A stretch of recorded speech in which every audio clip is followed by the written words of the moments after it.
不便利的便利店是一本韩国小说，作者是金浩映。它是一部温暖、治愈人心的小说，背景设定在一家便利商店，故事围绕着一位失忆的流浪汉、独孤以及便利商店里的人们互动与成长的故事。小说背景设定在首尔清坡洞的一家名为 Always 便利店的小店，这家便利店因商品短缺、人手不足、顾客稀少，被社区居民戏称为不便利的便利店。故事的主轴围绕着一位名叫独孤的中年男子展开。他曾在首尔车站附近过着流浪生活，因酗酒导致酒精性失忆，遗忘了自己的过去。某天，他拾获了连女士的钱包，并将其归还。为了感谢他的善行，连女士邀请他到自己经营的 Always 便利店，并每天提供他一个便当。后来，便利店的大夜班店员离职，连女士在找不到合适人选的情况下，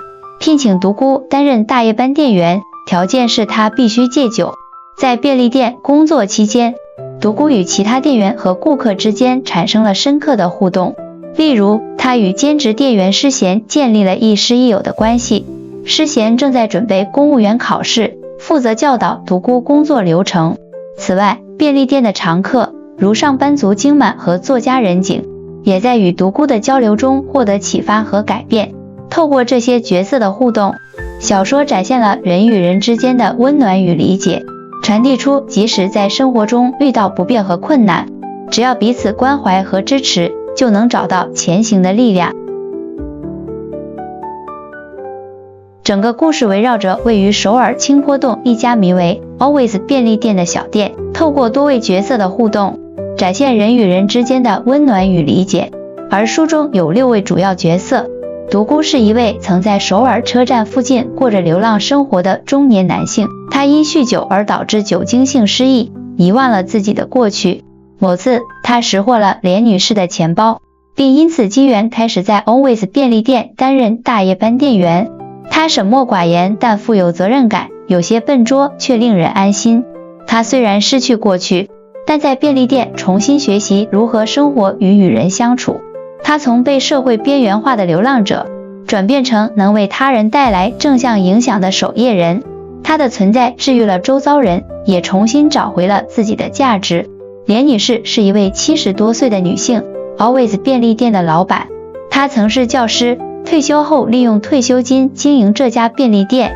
家庭方面，有一个不成才的儿子和一个聪明的女儿。连女士是第一个愿意信任独孤，给她机会的人。她看到他的诚实与潜力，虽然是年者，却非常开明温暖。连女士象征社会接纳的第一步，是故事中最重要的催化角色。她对独孤的信任与善意，是他重建人生的起点。施贤是便利店的兼职店员，一位正在准备公务员考试的年轻女性。她在店内负责教导独孤工作流程，特别是收银机的使用。她起初对独孤半信半疑，但在长时间的夜班合作中，逐渐建立起信任与情谊。她是唯一认真教导他使用收银机的人。施贤象征着新一代的理解与包容。他从一个只顾自己的年轻人，成为能与独孤共情且互相支持的成长伙伴。吴善书也是便利店的兼职店员，连女士的邻居。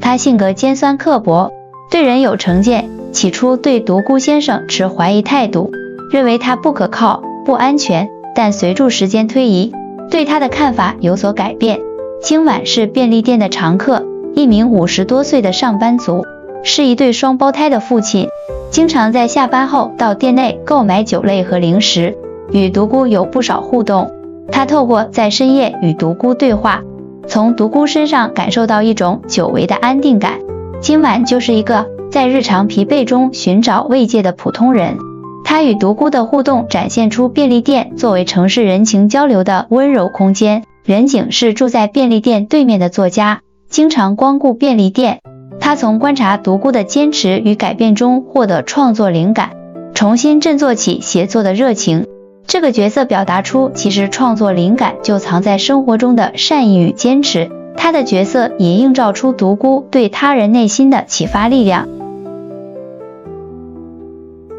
这是一本看似温暖，并鼓励人们摆脱过去积极向前的暖心小说。但其实韩国社会保守且民风彪悍，他们对于失败者是严厉且看不起的。所以从现实的角度来看，这本书实在过于理想化了。该如何看待理想化温暖与现实社会冷酷之间的落差呢？首先，韩国社会对失败者的严厉态度是不容否认的现实。韩国是一个竞争激烈、学历与成功导向强烈的社会，从升学、职场、外貌、家庭背景到社会地位都有非常明确的标准。一般人对无业、无家、酗酒、失败的人，往往不只缺乏同情，甚至会将其视为社会负担或道德败类。而流浪汉、社会边缘人通常不会被信任，也难以重新融入社会，这是小说中的温暖世界截然不同的现实困境。所以从现实角度来看，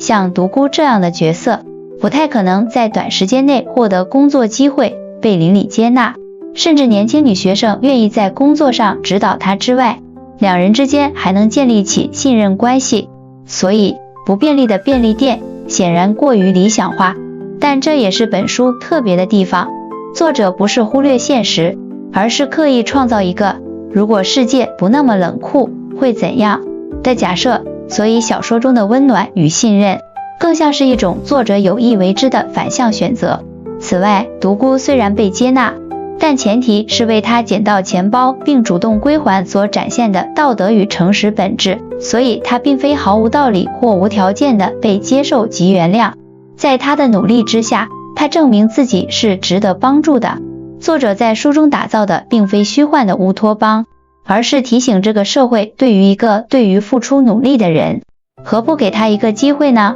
也许被你的宽容所温暖的人正是你自己呢。再从文学叙事角度来探讨这本小说，理想化常是许多作家在面对社会冷酷时采取的一种文学策略，就像宫崎骏动画里的村庄，吉本巴娜娜笔下的深夜餐厅，村上春树的爵士酒吧，这些场景更像是一种魔幻写实的表现手法，与现实相去甚远，但却提供读者一个情感出口与价值想象。所以不便利的便利店选择以温暖笔调对抗现实冷漠，我认为不是为了否认现实，而是让读者有一个如果我们都愿意有一点改变的反思情境。无法否认这本书的情节确实是挺理想化的，但可相信它是有目的、有设计的提醒读者，善意也是一种选择。文学本身并非纪录片，而是情感的庇护所。在纯文学视角下的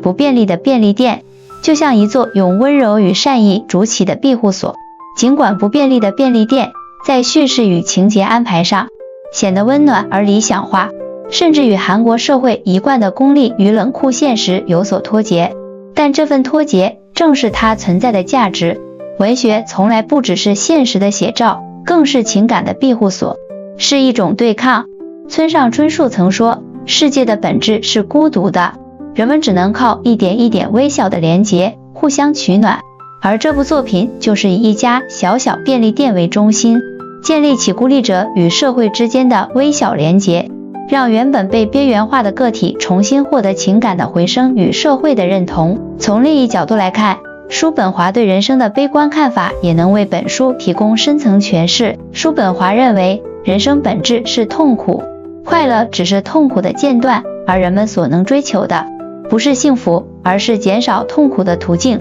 不便利的便利店中的角色，无论是失意的独孤、考试落榜的诗贤、疲惫的上班族、失意的作家，都是在生活的痛苦中挣扎求生的小人物。便利店成为他们暂时逃离痛苦的场所，提供一种简单却莫名重要的慰藉。也许这就是这个故事的哲学性的所在，用人与人之间最单纯的善意来对抗这个世界无可避免的痛苦。在看完这本书后，我相信尽管不便利的便利店似乎有意掩盖冰冷的现实，但却守护了人性的温暖。作者以虚构的一种近乎梦幻的美丽境界，试图对残酷的现实世界发出微弱的抗议。我更愿意相信这并非逃避，而是一种愿景。若人们都愿意在生活中多注入一些善意，不时地抛掉若干成见与评价，那么所谓的失败者或许也能在人间找到容身之处。